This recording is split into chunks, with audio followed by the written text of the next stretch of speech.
Bonjour à tous, bienvenue sur Israël Torah, et là on revient dans notre étude du Rav Kook et dans ses enseignements. Un enseignement aujourd'hui très particulier parce que il provient d'un texte qui s'appelle Ad Delo Yada. Eh ben oui, vous comprenez très bien qu'on va parler de Purim, évidemment. Ad Delo Yada. Ad Delo Yada. Il faut boire à Purim. Bon, attention, je ne rentre pas dans les questions de halakha. Est-ce qu'on a le droit de boire si on sait que quand on boit, on se comporte n'importe comment? Bien sûr que non. Mais bien sûr que si on est plein de Torah, alors ce qui sort à l'extérieur, c'est de la Torah. Si on est plein de shtouyot, alors ce qui sort à l'extérieur, quand on a bu un petit coup de trop, c'est des shtouyot. Mais c'est de cela qu'on parle. Ad Delo Yada. Ad Delo Yada, de ne plus savoir faire la différence entre quoi et quoi. Alors d'après la Gemara, on dit qu'on doit boire pour ne plus être capable de faire la différence entre Arur Haman et Baruch Mordechai. En d'autres termes, de comprendre que Hakol, tout vient d'Akadosh Baruch Hu. Même Baruch Mordechai, évidemment, et Arur Haman. Tout ça est géré par Akadosh Baruch Hu. Mais il faut être capable également, dit le Rav Kook, de ne plus pouvoir faire la différence entre l'intérieur et l'extérieur. Alors, Fouk nous dit trop souvent, dans notre univers, eh bien, nous ne sommes pas toujours en osmose entre ce qu'il y a dedans et ce qu'il y a dehors. Je peux être un mec bien sous tout rapport dehors, mais à l'intérieur, je vais vous dire la vérité, ne le répétez à personne, ça c'est pas l'étude du Rav Kook, c'est l'étude de notre vie à nous. Ceux qui le voient et le comprennent le mieux, ce sont nos enfants. Et je vous parle, moi, personnellement, Giloui Naot, et Ratotai Animaskir Hayom, peut donner des cours de Torah toute la journée, machin, et tes enfants le voient, que tu donnes de la Torah et que tu enseignes et tout ça. Et lorsque à la maison, eh ben, tu t'énerves, tu te mets à crier, et tes enfants, ils te disent, c'est ça la Torah que t'enseignes dehors?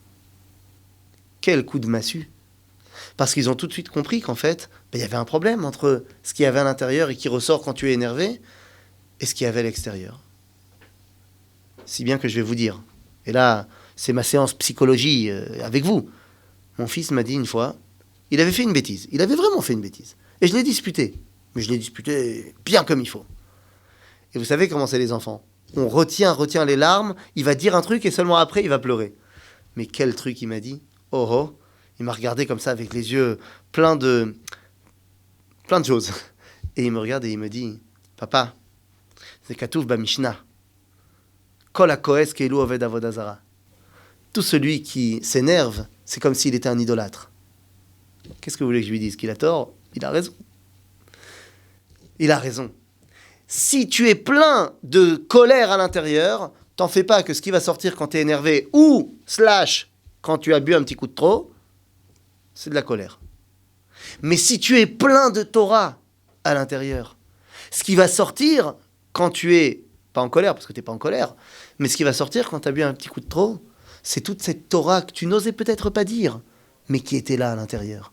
En fait, mitzvah, ken chayav inish lebesume bepuraya.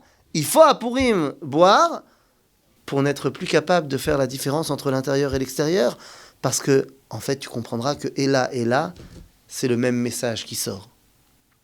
Un message où tu dévoiles les secrets de la Torah qui sont enfouis chez toi. Le Rav Kook continuera en disant, ce Ad Delo Yada, c'est pour aussi être capable d'aller découvrir le juif qui est à l'intérieur de toi.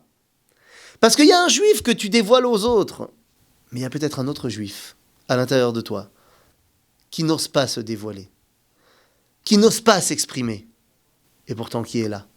Combien de fois, j'étais en cours, je donnais cours, et quelqu'un voulait intervenir et voulait poser une question, et je ne sais pas si vous avez déjà vécu ça, non, c'est rien, non, je pensais quelque chose, mais non, c'est pas grave. Et quand tu vas, tu dis, mais vas-y, dis-le. Et en fait, elle dit quelque chose d'extraordinaire, la personne.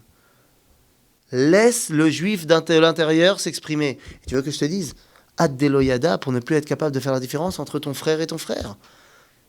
Parce qu'il y a véritablement une unité au sein du peuple juif. Cette dimension de Ad Delo Yada, cette dimension où il n'y a pas de différence entre Torah et baro. Tor, c'est l'intériorité. Bar, c'est l'extériorité. Eh bien, le Rav Kook nous fait référence à ce verset que vous connaissez dans Eshet Raïl, où on dit « Sheker achen ve'evel hayofi, isha yirat Hashem ititalal ». C'est très bizarre ce que nous a dit Shlomo HaMelech. « Sheker achen ve'evel hayofi ». La grâce n'est que mensonge. Bon, ça c'est facile à comprendre à la limite, parce qu'effectivement, la grâce, c'est pas beau. C'est gracieux, c'est pas beau. C'est lo behemet. D'ailleurs, ça vient du mot gratuit, comme en hébreu. Chen, ça vient du mot chinam. C'est lo mamash yafé. Aval hayofi, nous dit le texte de Eshet Raïl, texte de Michelet en fait, c'est hevel. Hevel, c'est la fumée qui sort de la casserole. Or, vous le savez comme moi, si on met une casserole sur le feu mais qu'il n'y a rien dedans, il n'y aura pas de fumée. Bon, si tu la laisses trop longtemps, elle va exploser. Mais stam comme ça, il n'y aura pas de fumée. Alors que si tu mets une casserole mais qu'il y a quelque chose dedans, alors il y aura de la fumée qui va sortir. En d'autres termes, la fumée ne sera que l'expression extérieure de ce qu'il y a à l'intérieur. En d'autres termes, hayofi ze hevel. Si tu es beau à l'extérieur, c'est que tu dois être beau à l'intérieur. Vous allez me dire, non, mais on voit dans ce monde qu'il y a des fois où il y a des gens très très beaux qui sont très pourris, et inversement, des gens très moches et qui sont des tzadikim. C'est nachon. Mais ça, c'est ce qui s'est passé depuis la destruction du Beth Amikdash, où il n'y a plus de at'ama, de osmose entre l'intérieur et l'extérieur. On dit le Rav Kook, à Purim, tu bois un coup de trop. Pourquoi ? Pour faire tomber tous ces écrans qui séparent l'intériorité de l'extériorité, et où tu dois réunir ces deux dimensions. À ce moment-là, et je termine par cette phrase qui est la sienne, et à ce moment-là, on comprendra que lorsqu'on arrivera à faire tomber toutes les mechitzot, parce qu'on aura bu un petit coup de trop à Purim, alors à ce moment-là, Veneemar lechaim tovim u'lishalom lechol Israël ve'imru Amen. Chag Sameach.